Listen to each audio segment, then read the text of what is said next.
Okay, I think I found a way around it. So I did a screen share on the actual Hangout for YouTube, but it's like it's sharing the Google Hangout call without having to be on that. So yeah.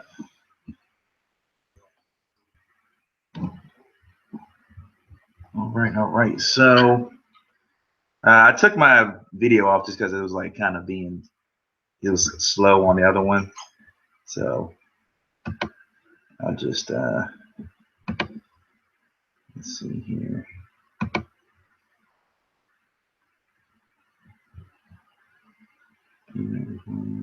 I'll take that. And okay, I guess we can get going. All right, so I wanted to get your take on what you thought about the draft that just happened. I know a lot of people were a little upset that they didn't go ahead and draft any skill players on the offense. But from what analysts have said, even last year or so, it's been the defense at the end of the season has kind of lost its steam towards the end of the year. But ironically, though, at the same time, I also feel like they wouldn't have lost as much steam if the offense were to produce like they would have. So it's kind of like a catch-22, I think, for what the Ravens are at right now. I just kind of wanted to get your take on what do you think their message is to the rest of the AFC North and to the fans, like I guess what direction they're planning on going in now.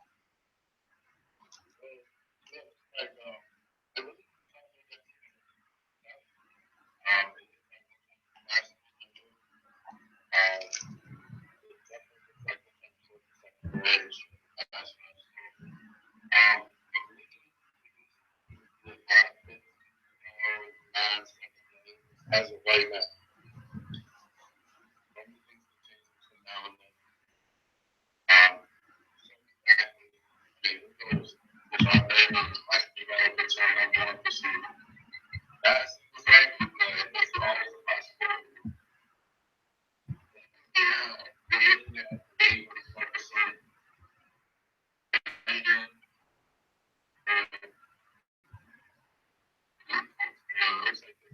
They're getting ready to push 206 out.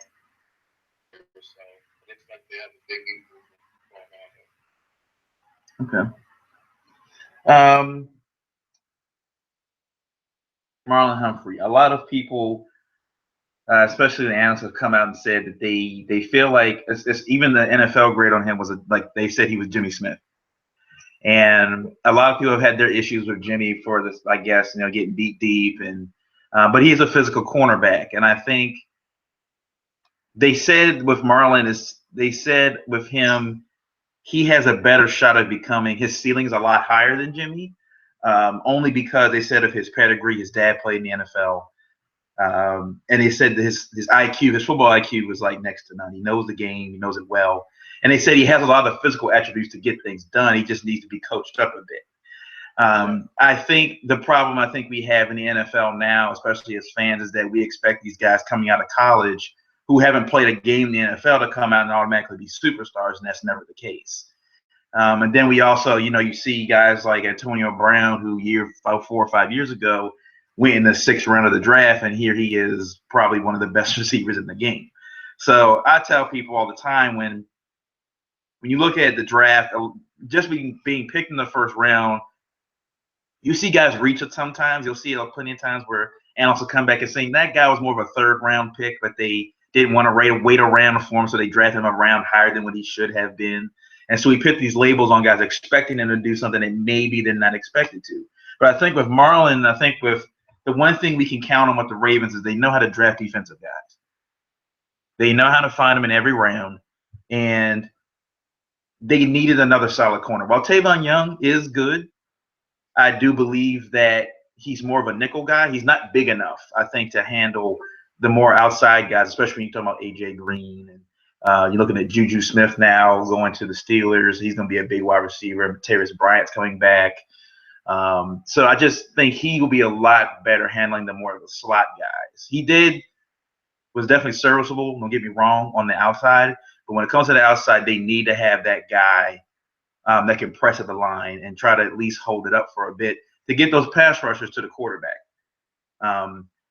So I think that was a solid pick. Now they're looking at Tyus Bowser. They drafted some outside linebackers. Tyus Bowser, and I think they drafted. I can't remember his name now. Wormley from Michigan. He's more. I feel like he's a replacement for Jernigan. That's why I feel like he's replacing that spot there. I also think with the Ravens, but on paper they look like they're going to have probably one of the best defenses in the NFL on paper as far as depth and everything. They're going to have the best safety tandem in the NFL. If Tavon Young can continue his level as he's done now, and then Marlon can come in and be good as well. They still got Brandon Carr they brought in free agency as well. They could be a very solid defense. I think the only issue here, and I think I wanted to get your take on it, what do they do from this point on to try to fix what the woes of the offense, especially at like wide receiver?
Right.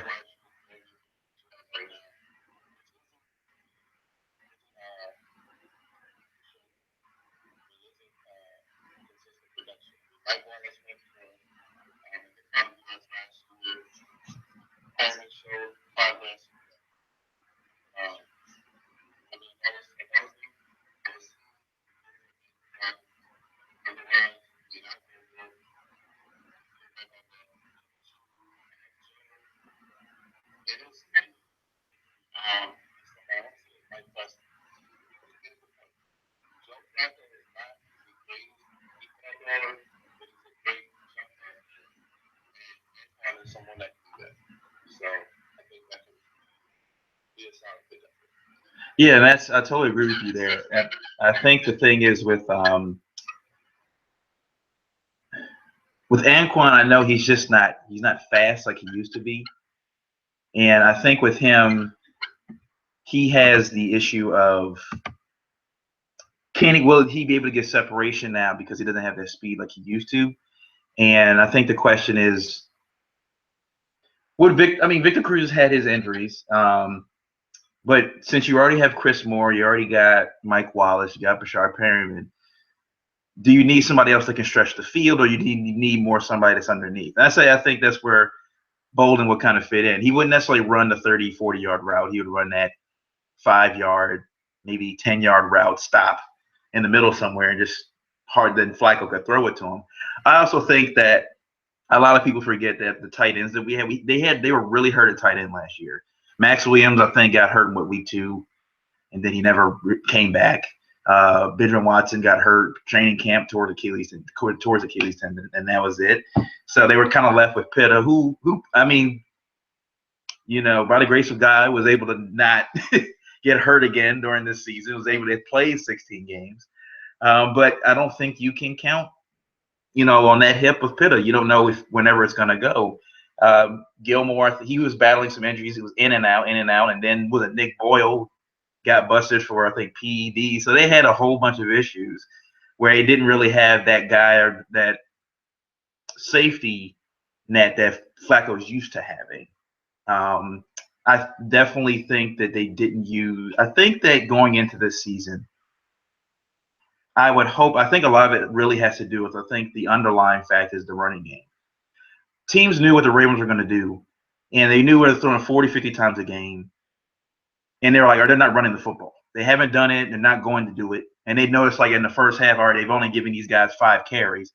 They're not running the football. And they're already down by 14, 17 points. So automatically Harbaugh and Morningware going into, like, panic mode and automatically just trying to launch it down the field, trying to score quick points. And I just think that they need to go back to what they know. They know how to run the football and throw it to the tight ends. And, at the end of the day, I think that's what they need to just – they have the stable. They got the stable that now Dixon's going to be out for, 4 games because of, getting busted. But, I think you got West still. You still got Javarius Allen. They just brought in, was it Danny Woodhead. I know he's a little older, but, he knows how to get open at least. So I think that's a solid part there. I think Danny Woodhead would have been a lot more key.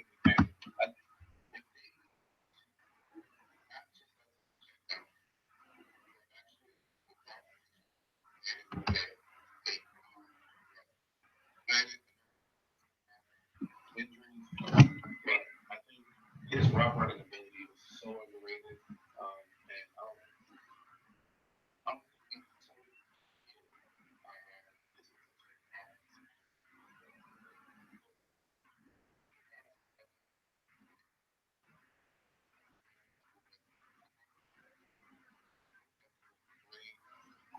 a great intermediate guy, a great guy.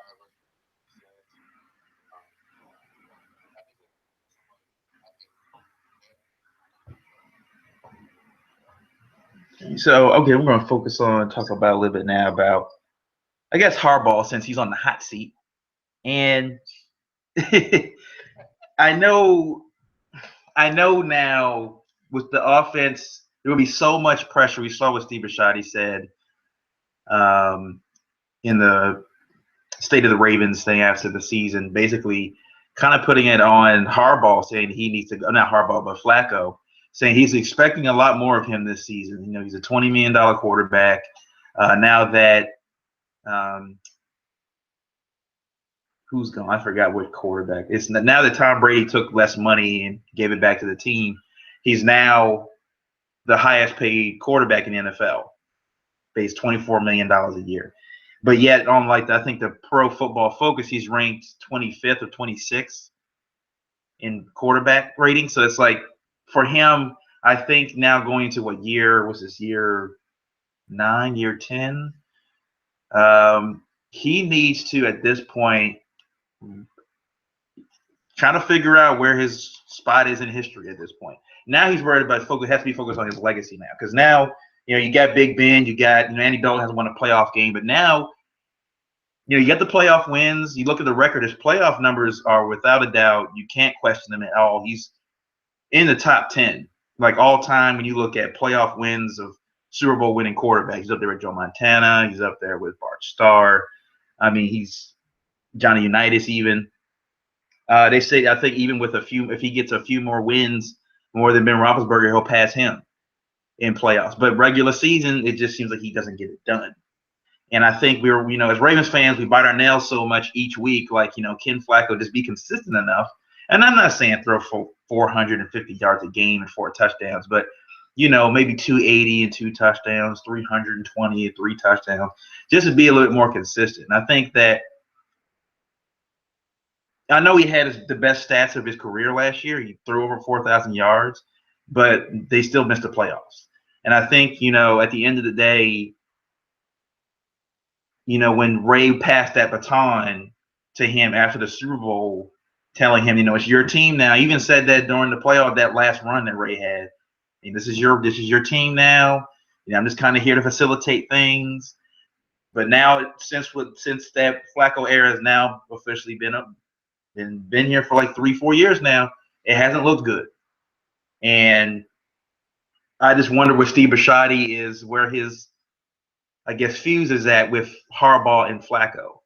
Where is he ready to just kind of pull the plug, or if they have another 7-9, 8-8 season, does he just give them another shot?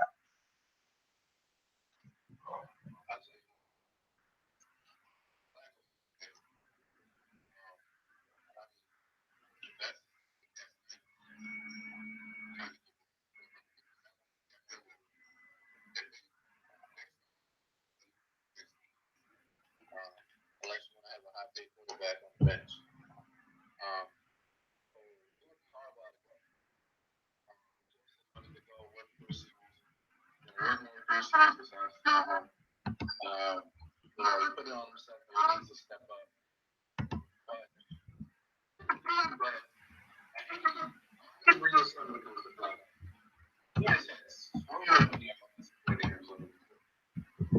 I mean, this is probably the most stable probably win since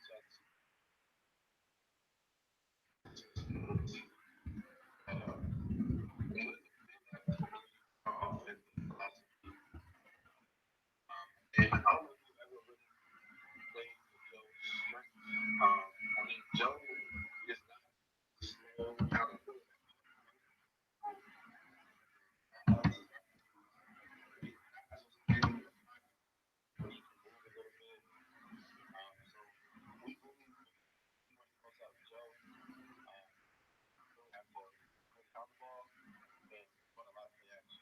But aside from that, back to the question, I think the shot is reaching his end with Harbaugh. I think if we don't make the playoffs this year, we will have Panthers next year. Yeah, and I'll even further that Ozzie is version of Ozzie too. yeah, yeah. I think you're right. I think that's the thing. It's like you're looking at even the draft. It looked good, but at the same time, you're looking at it like, why didn't we grab a wide receiver? We definitely need a need there. Why didn't we grab an offensive tackle? And I think that's the thing. It's just, Ozzie kind of, I think, went back and, looked at like, all right, what do I do well? I know I build defense as well. We'll try to build our offense through free agency or through undrafted free agents, but, we're not the Patriots.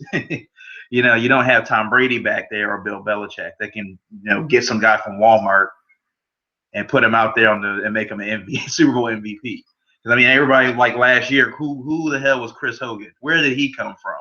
And they showed his list. He had bounced around for like 6 teams on somebody's practice squad, and then he becomes a superstar. So I think the thing is, you're right with Ozzie. I know he's more the old school, GM and things like that, but you see it in baseball with the guys like Theo Epstein, what he did with the Cubs and even with the Red Sox. And he's like, I think early 40s, a young guy, but he changed the way they looked at baseball. Instead of getting all power hitters and just hitting the ball at the ballpark, he got guys that could run, he got guys that could play defense and things like that. And I think you look at Bill Belichick, that's what he did. He finds guys that fit a certain role. They need to do a certain thing, and he doesn't actually do anything more than that. Edelman and Amendola, they know what they have to do. They run those, little routes and things like that, and maybe Amendola will occasionally get that pass he'll just throw downfield and stuff. And Hogan knows he's the deep guy, and James White knows he does this, and everybody knows their spot. Ravens is just no one really, and that's the problem. I think last year was you could put a phrase on it with what was the Ravens' offensive identity. No one knew. I don't even think the Ravens really knew. Like they're trying to do so many things during the season that they thought might work, might happen, and nothing ever seemed to just kind of gel. Nothing ever seemed to just kind of blend in together the way it should. And it just seems like everybody else, even in our division, just ran at had an extra piston in their engine than we did. It's just like we were just kept dragging and dragging behind.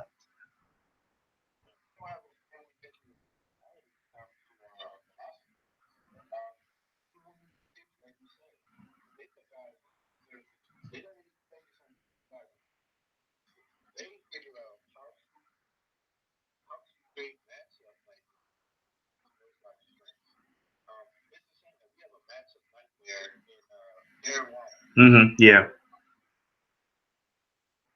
haven't figured out a way. Try to make pieces like the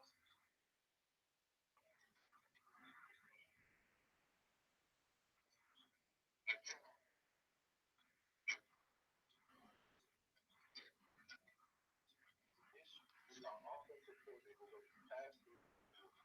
We never exploit mismatches, Oh and yeah. that's where we're behind. I mean, this league has come to exploit mismatches. It's about finding where you can find that mismatch and exploiting it and getting a big play. And that's why you see us injured because we're just like trying to hustle.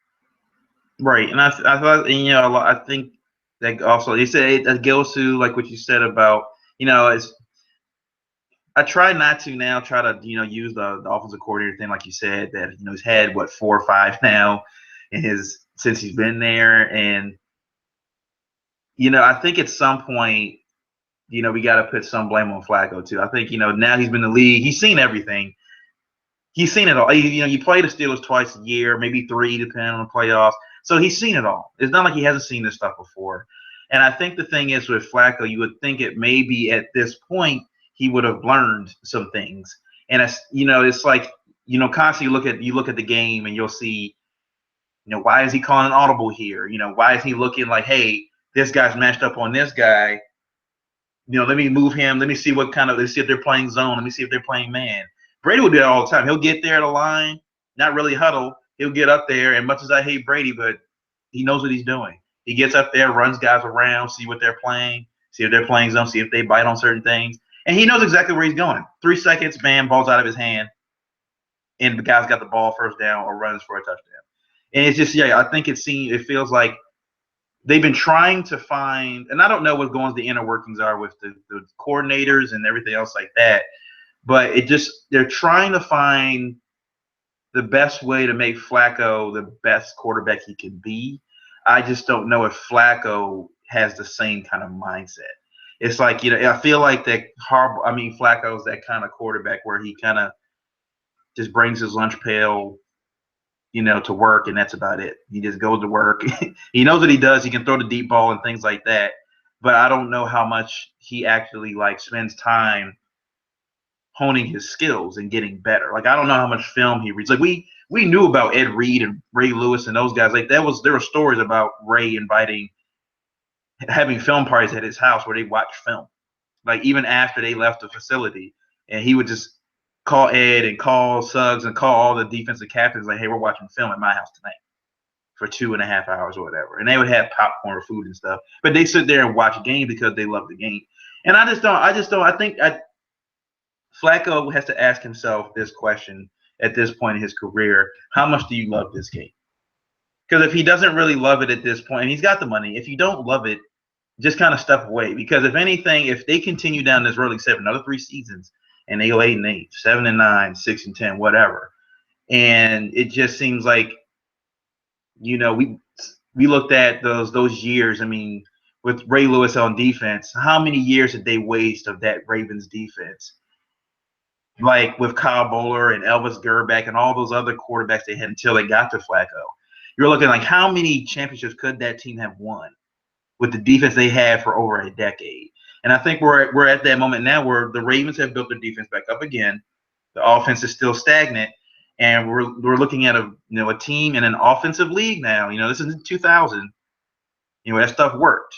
You got to be able to throw the ball now. You got to have at least 3 good wide receivers on your team, and the Ravens right now just don't seem to have a true number one. And I guess we can complain that we don't put enough around him, but I think that's the Ravens are at right now, where it's like you got a high price tag on him.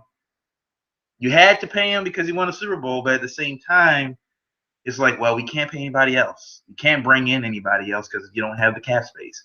So I think the Ravens are just I think they're really at this point hoping, like you said, that they're hoping they really are. I think that Perryman turns out okay, and Moore turns out okay, and Max Williams and all the rest of these guys turn out to be what they thought they were going to be.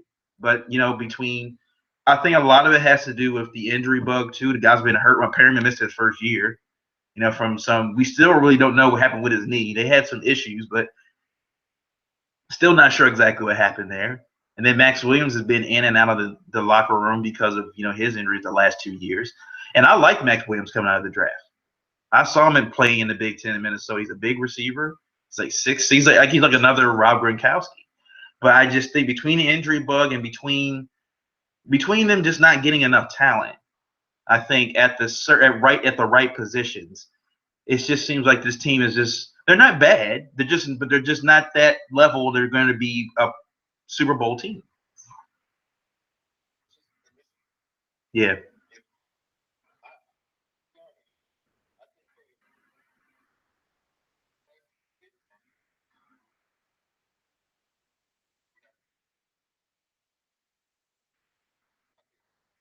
Definitely a wide receiver. I think he had not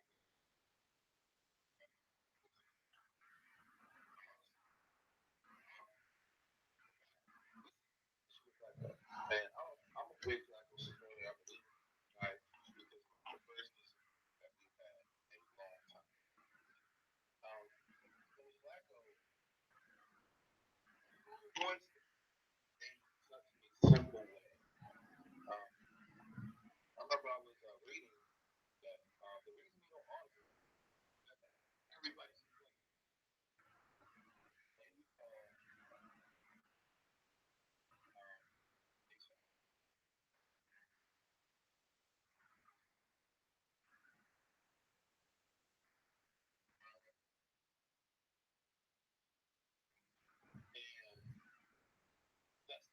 not Mm-mm. sorry. I would call that all of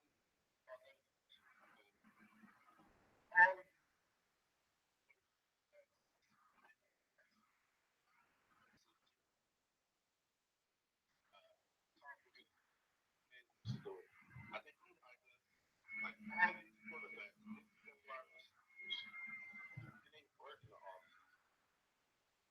Flacco's usually gone. He's gone. Not really left that much. Um, just honest. So I think after went down this some of these leaders step in the right direction. It's like wherever wherever yes, Right. you know what I mean? We wasted some years. I mean, granted, the 1 year leading the league in receivers in terms of we wasted Steve Smith last year. Yeah. I mean, he had he's had his first year. So you know, but um, it's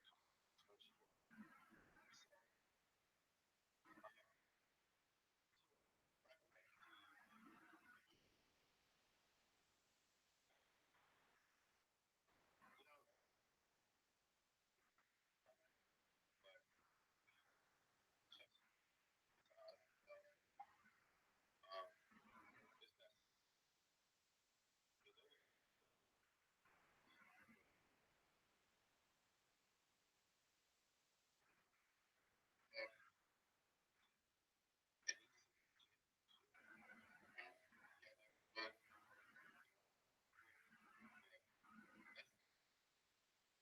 but Yeah. And I think I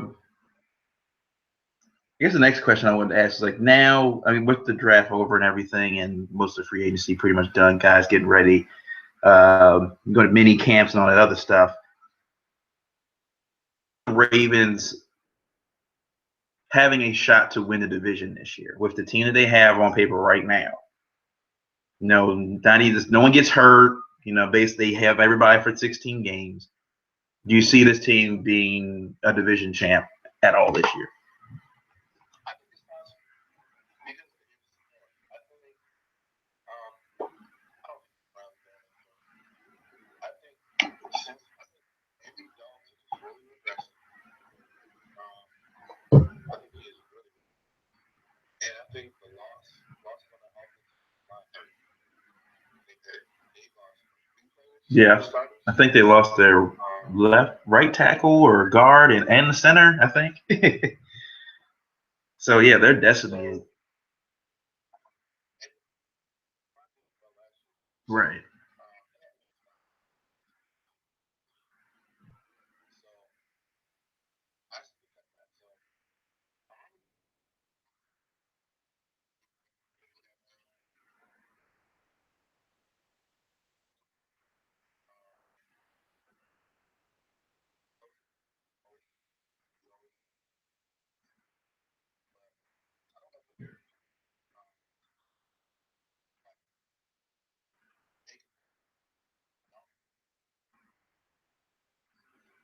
Yeah, I think That's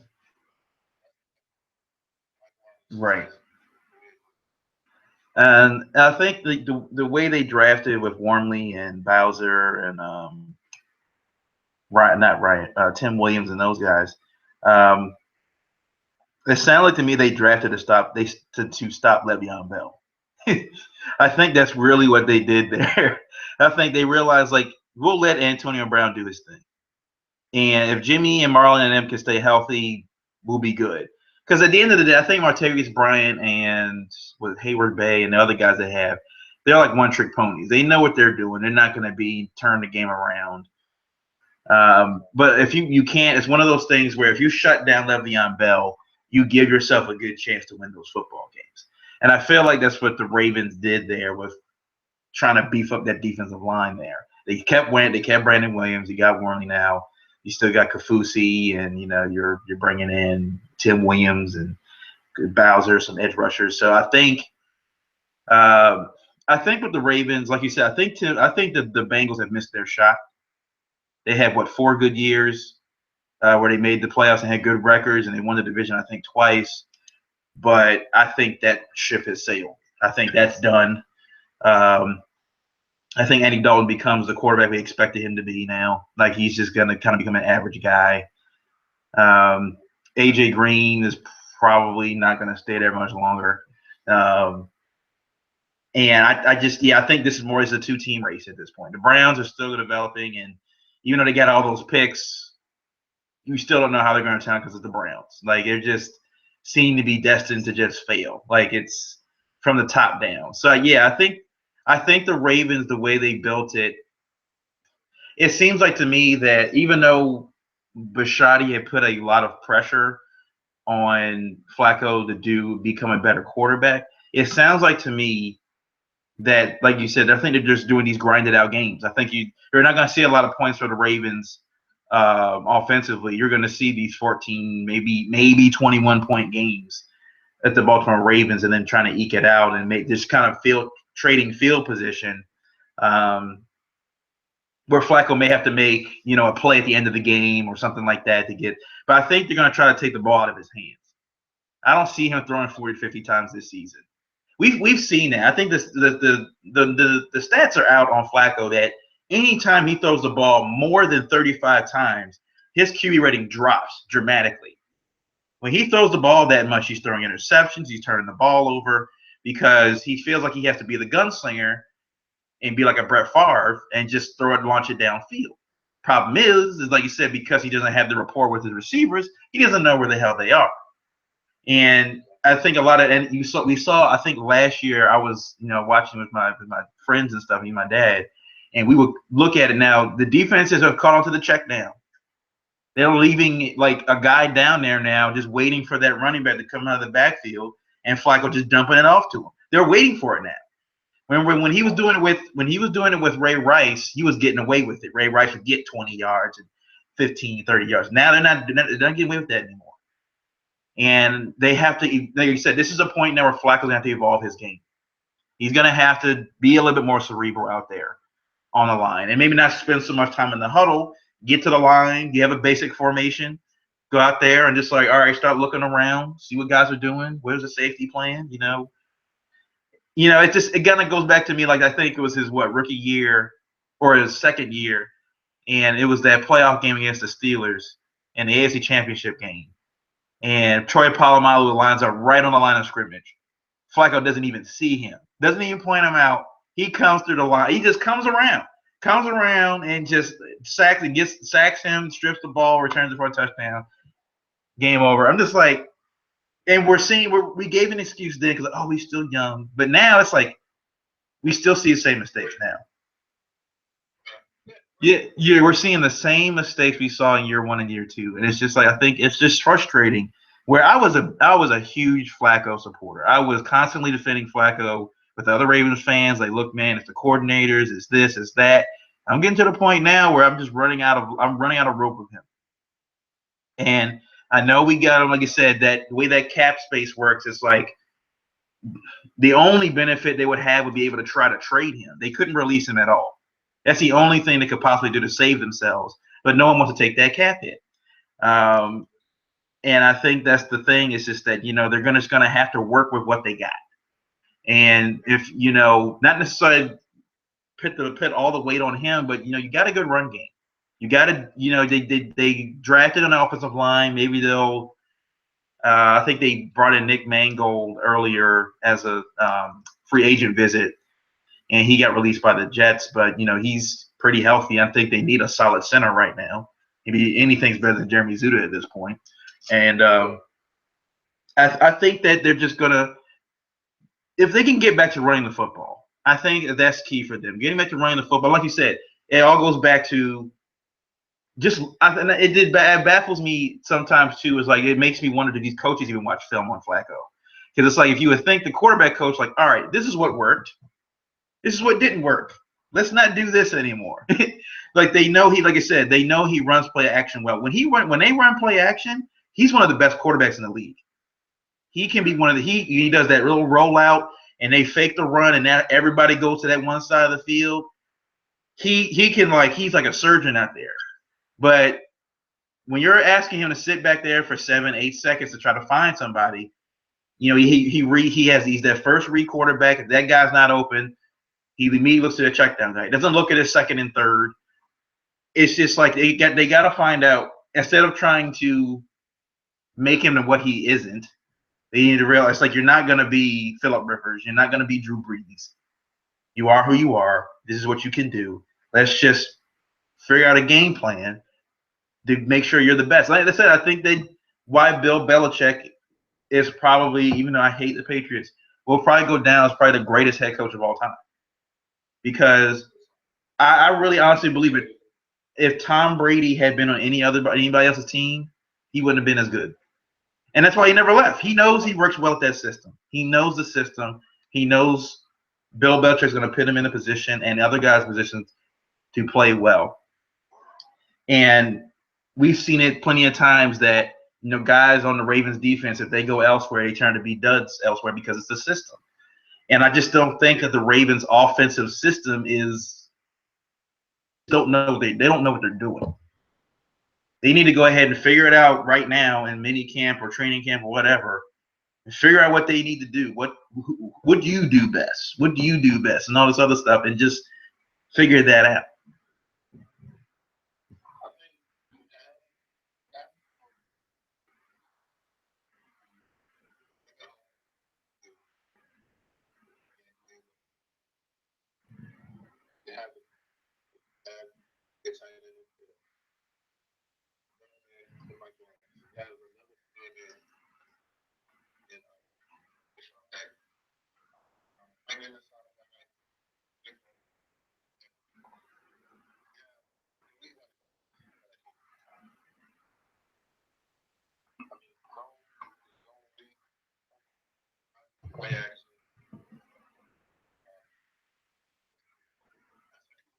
Yeah.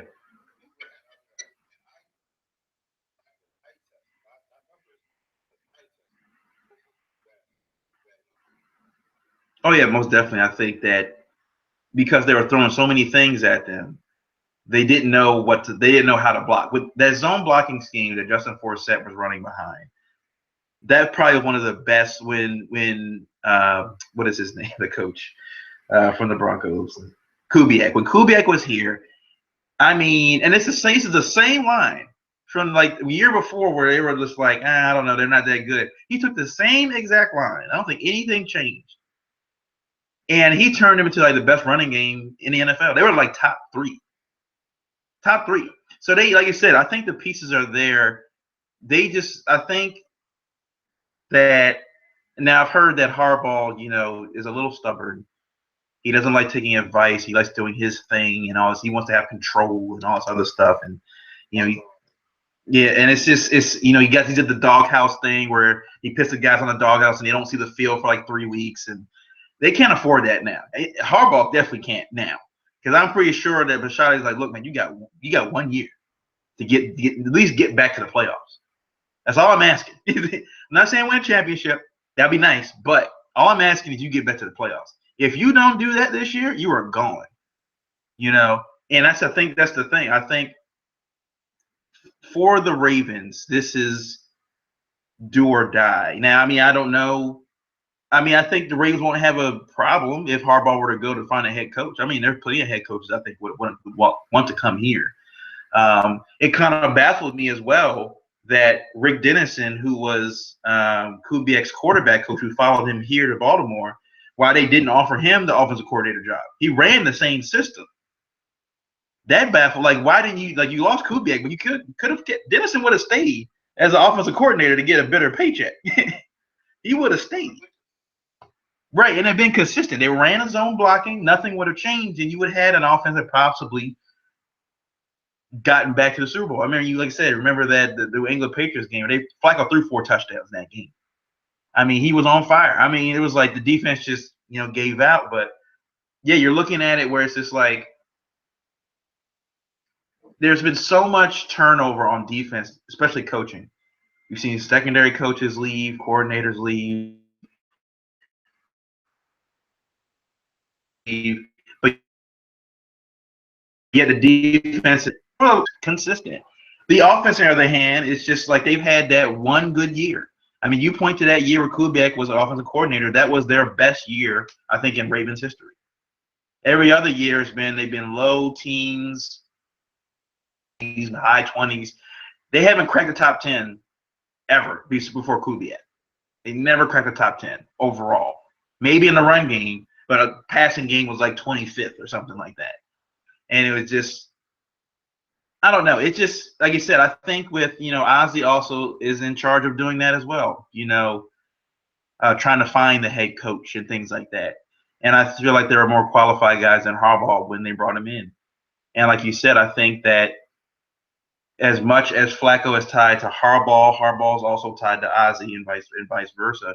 And I think you're right with Steve Bisciotti is he's at the point where he's like, this is his, I think, what his second or third year is like full owner. Like he's not a minor. I don't even think he's a minor owner. He's like this second or third year as like sole owner of the Ravens. And I think he wants to put his stamp on something. Harbaugh is from still the Modell family, and Ozzie, going back to Art Modell, I think he wants to put his stamp on his team and maybe start a new era. And he'll give Flacco a shot, he'll give Harbaugh a shot, but and I said I think a lot of us, in Ozzie we trust and just trust Ozzie and the Wizard and everything like that. But at some point, if he's still trying to play like he's in 2000 and it's 2017, everybody else is caught up.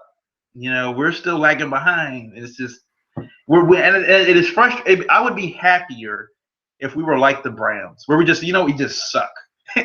We're just bad. But it's frustrating when you have a team that's in that middle to high range, a playoff team. They could win playoff games and possibly the Super Bowl, but they just can't seem to get out of their own way. Ravens are there. The Bengals have been there. I think you look at the Seahawks have getting to that point now. The Arizona Cardinals, they're just the Giants. So like there are teams there. They're just like if they just get the wheels turning a bit, they can get there. And it's like the Ravens is just like you're looking at it like, are they ever going to get there with this regime right now? Are they going to be there?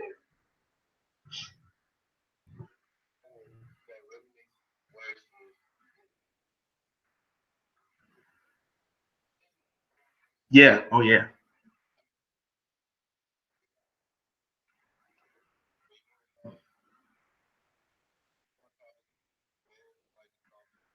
Yeah. Yeah.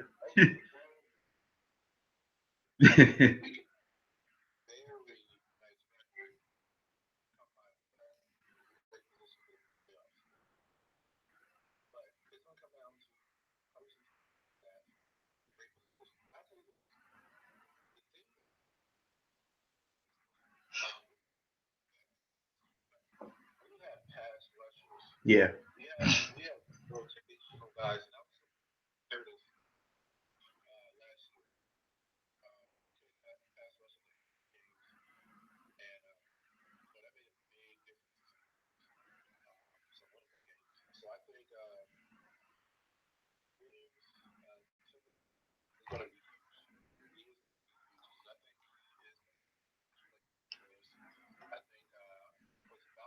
Mm-hmm. He's going to. I think they're going to see Matthew Young. I think he's going to develop, and I think you have three solid pass rushers, and then you throw in Suggs. Um,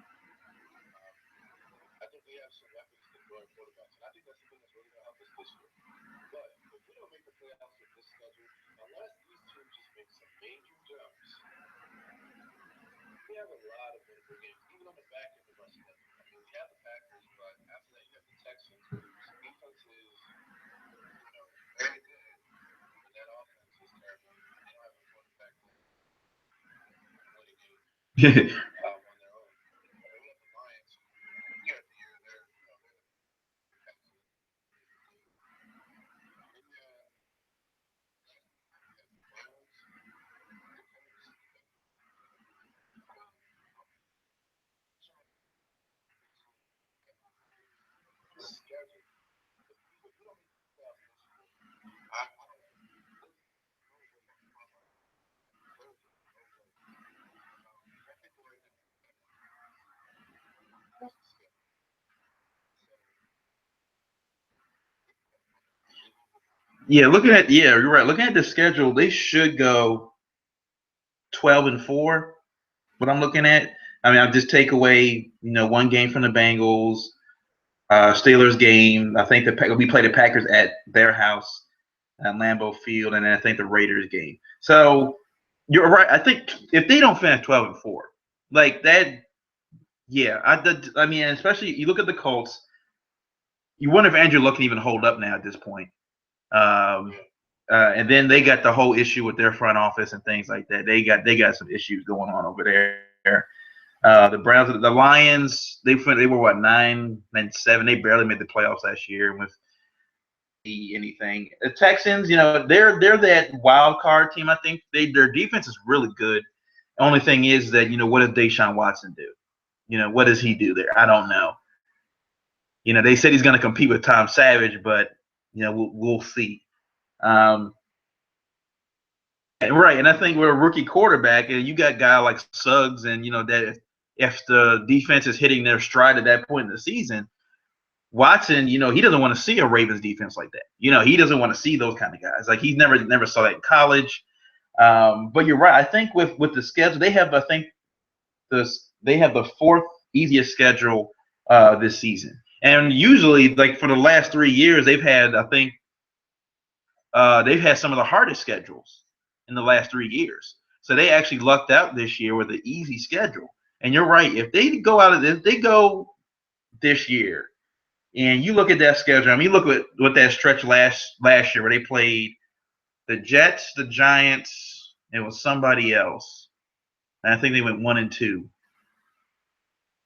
I can't remember who the third team was, but they lost to the Giants, who had lost 4 games in a row, and the Jets hadn't won in like 5 weeks. And it was like you look back at those 2 games, had they won those 2 games, that Steelers game probably at the end of the season doesn't even matter.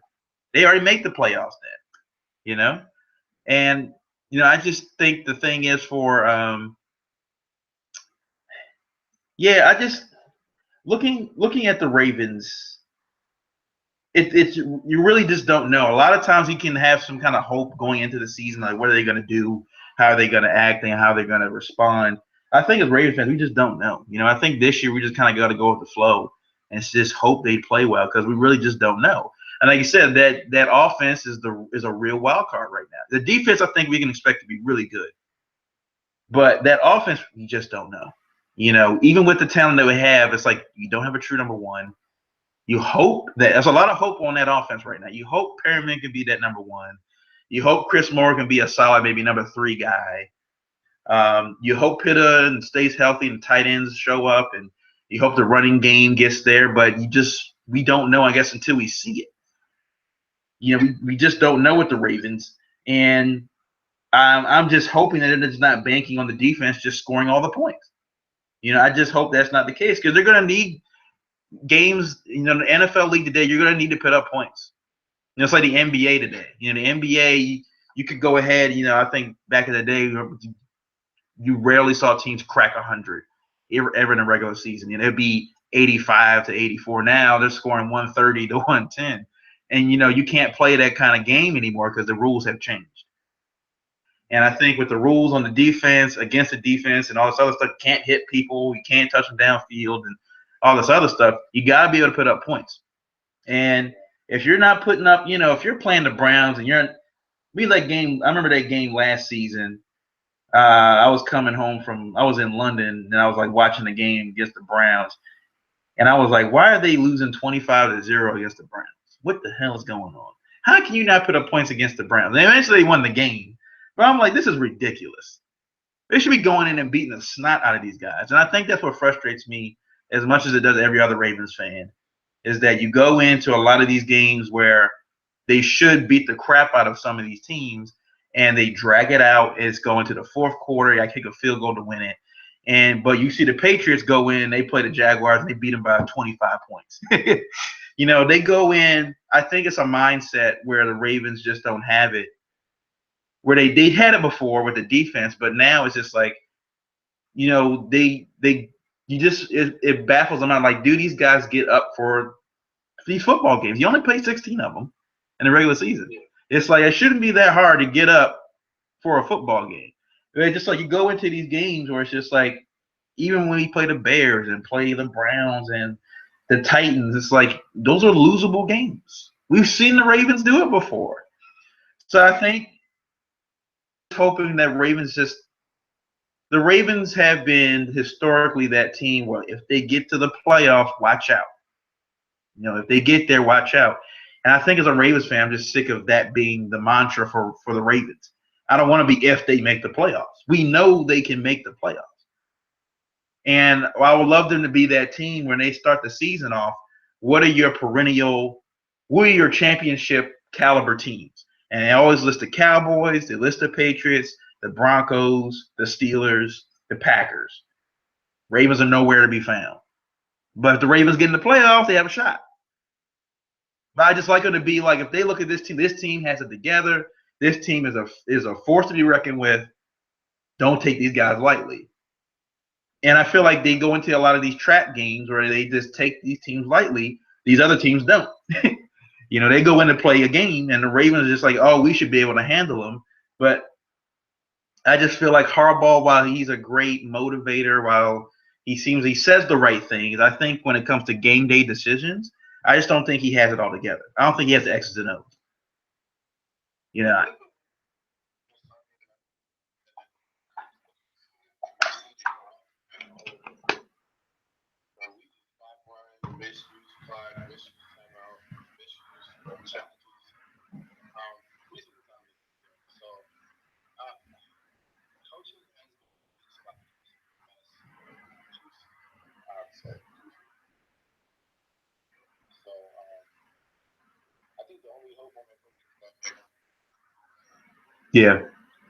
As much as I criticized him before, he's actually done the best job. Him and the special teams coach. Those two, Jerry Rosberg.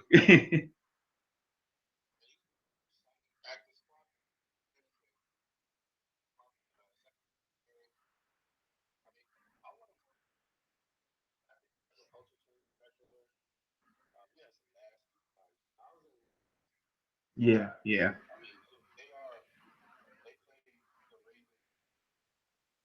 Yeah.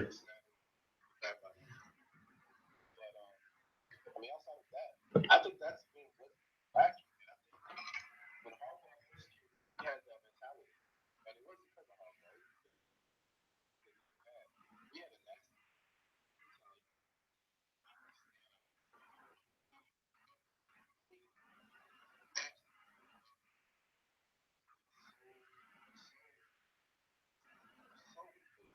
And I think that's why we're not good after some of these games that we should be blowing teams out. Last year, the game like the Jets, why we lost 25 Mm-hmm.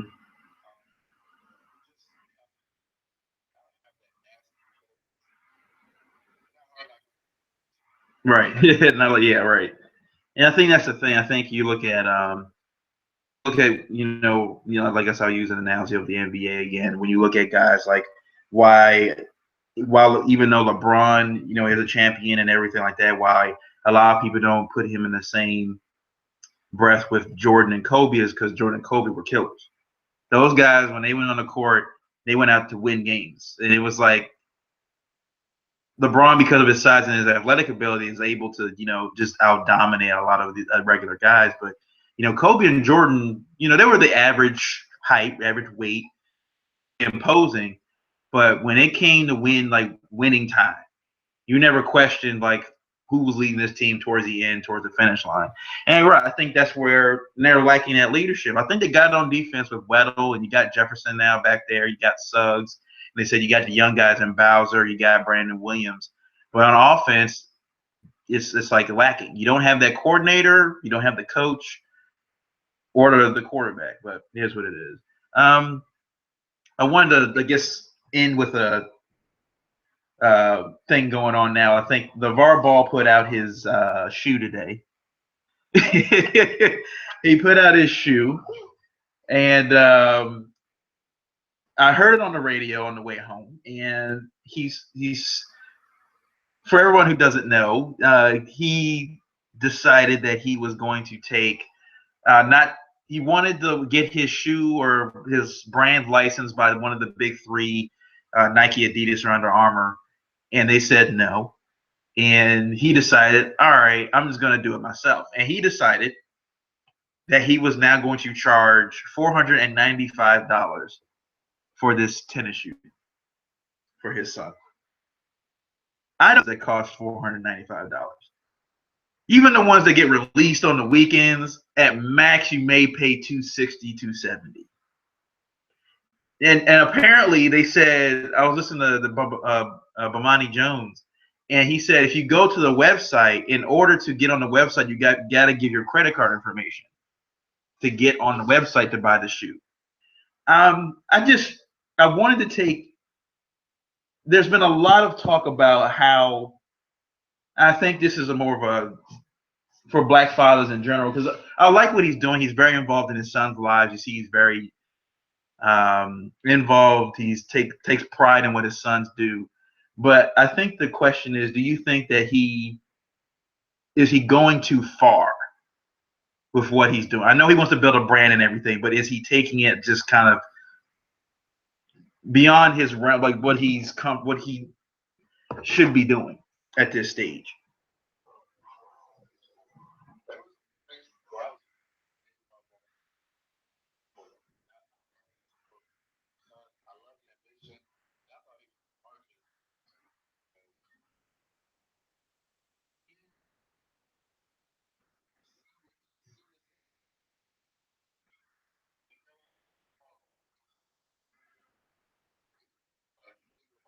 Right.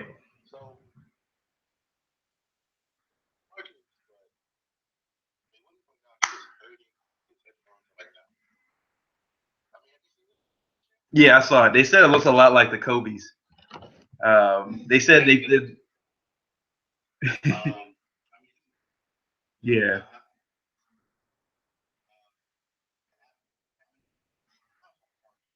No.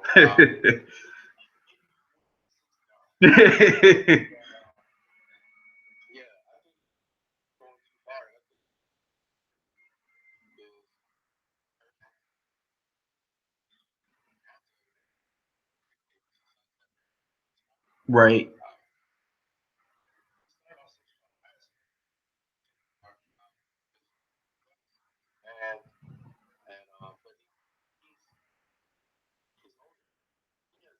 Hmm.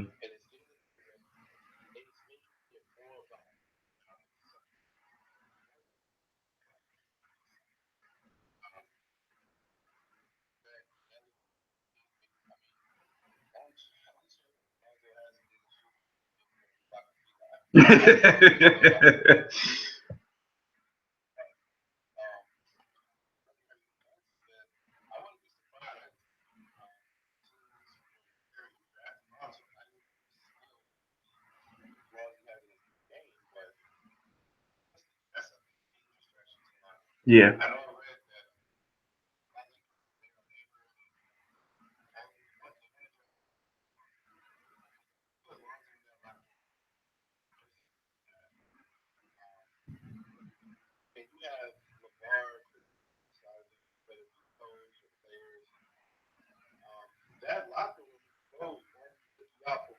Right. I can still see them. I can see them out based on his father. And Barnes realized he has to take a step back. He's getting too ridiculous. He's becoming Kanye West of sports. Yeah, I think yeah, right. I think the thing is there, like charging the 495, it makes it seem like this guy's like desperate for cash or something. Like charging this much for his sneaker and stuff. And he made the statement that why even though Braun is so big, why does he have his own brand and why and all these other guys. I'm like, well, Jordan didn't have his own. He had Nike until he split off and made Jordan. He needed Nike because they already had the business model and he just kind of modeled it after them. All right, now I can split off and do my own thing. And I think what LeVar needs to do, like you said, instead of alienating, like learn from Under Armour, especially Under Armour. If anybody you can learn from right now is Under Armour because of them, where they started and them actually breaking into NBA, getting Steph Curry and a couple other guys, making basketball shoes. They're right at the their peak right now as far as getting athletes and things like that. Nike's been doing it for years, since the 70s, and so is Adidas, and they got soccer and everything else. But Under Armour, I feel like would definitely be one of those brands that would have worked with him. They're like, yeah, we want to get a young talent that hasn't necessarily signed anybody just yet, kind of like what LeBron did when he came in with Nike. Bring them along, and we'll help you out, license your stuff, and you can put your own logo on it and everything else like that to help boost your brand. But you said, I think the problem I think he also said in an interview what I didn't like was when he was going in, when they said like, well, when your son goes in to sign that deal with maybe the Lakers or whoever, he's like, we'll be signing that contract. And I'm pretty sure teams were like, well, no, we're signing your son, Lonzo. We're not signing you. And he's like, well, you're not going to get him without me. And you're right. I think at some point Lonzo's going to be able to look, Dad, I love you and everything, but you need to back off. Like, you are hurting my career right now. And then they also said too that with him, if he goes ahead and tries to become his son's agent or whatever, that hurts LaMelo and was it Angelo? It hurts their amateur status. He's like, I want to sign those two. Like, well, they can't go to college because they'll be signed to you and be getting a shoe deal. Like that, it won't work that way. And I just, like you said, I just don't think it's kind of hard for anybody to tell him anything. And he's like, who are these guys? Who are these guys? And he's trying to break in into, like you said, the Kanye West. Like, I'm going to be the new Walt Disney and all this other stuff. And it's like, you got to walk before you got to crawl before you walk. And I think to try to break into something you have no kind of business sense about, none whatsoever, nothing about shoe deals, nothing about NBA contracts and how they work and how to license your brand and all this other stuff. I'm pretty sure there are guys in there now. Then the other thing is too, with all the pressure coming from LeVar about Lonzo, if he doesn't pan out, even his rookie year, if he comes out his rookie year and doesn't win rookie of the year, they're gonna look at him as like a flop. Like, he's made all these statements about his son, especially the one I didn't like about why UCLA didn't win the national title because they had all these white players. And I'm like, so now you're just alienating them, saying, well, isn't your son half white? Like, wait a minute, your mom is white. So what does that mean? Does he just a half step slower than everybody else? Like, what is that supposed to mean? Like, he's making. They said the problem is with LeVar is that he's constantly making excuses for his son instead of for him. Now Lonzo hasn't said anything, but he's making excuses. But when it's going to come that time where he's going to have to get in front of the camera. He's been protected in high school and protected in college, but in the NBA, he's going to have that one game where he only put up 10 points and they lost by 30. Like, Lonzo, why don't you do it? And there's going to be like 15 mics in front of his face. He's going to have to answer a question, and he can't go and make excuses about, well, it was D'Angelo's fault, or it was Julius Randle's fault. It's like he can't go out and do the blame game like his dad's doing. He can't, like you said, alienate himself from the rest of the locker room. And like you said, I feel like the media is just going to gravitate towards LeVar instead of asking Lonzo and the team. I can just see LeVar criticizing the head coach right after the game. GMs, we're not recruiting the right players. I just feel like, I feel like some teams, if they may talk to Lonzo separately without his dad and like asking where his head's at, and like, look, man, like if you're gonna bring your dad along for the ride here, you're gonna need to kind of rein him in, because if you don't, you won't be here too much longer. We're not, especially LA. I know Magic, now that he's head of basketball operations, he's not gonna put up with that. Magic's not gonna put up with that, especially coming from LeVar, who came out and said that he could have beat Michael Jordan in his prime. I mean, Magic's like, look, I played with Michael. Let me tell you something. He's like, you couldn't, like, you're a guy, you averaged 4 points when you played college ball. Like, when you went to community college, you were the man. But when you went to a National Division I school, you couldn't get on the floor. So I don't want to hear all that.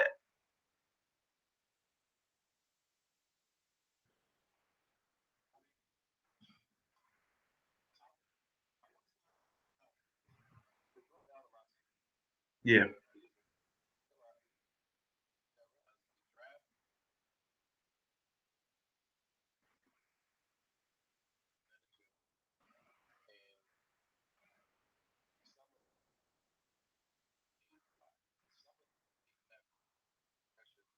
Mm-hmm.